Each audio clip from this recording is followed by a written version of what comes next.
All right, so this is our second material here. It's the thicker of the foams. I was able to get a pretty decent cut with it, but I had to slow it down pretty significantly. So we are running about 50 inches a minute with a Z speed of 39.4, acceleration about 50.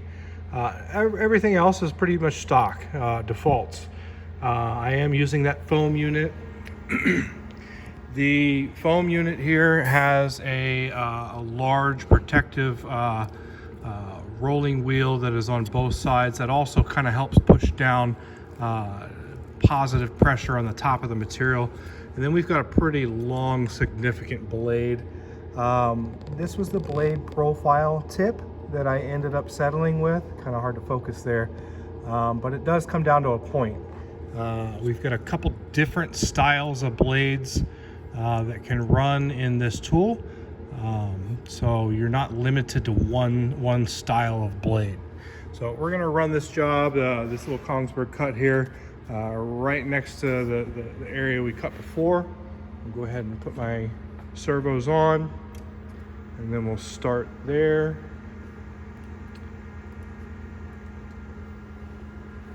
And we'll see how this runs. This is, like I said, it's a little bit different. This is the longest stroke tool that we have. This is longer than that high frequency there that's measuring. The material that typically we cut with this is the foam type stuff, but this has got adhesive and it's got that rubber layer in the center, which makes it a little bit more difficult.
Go. You can see it's cut very nicely. No pilling or pulling of the foam there.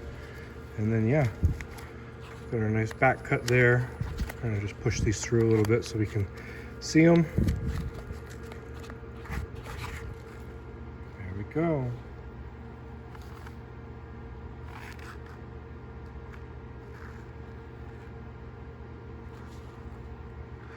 So that's our second material.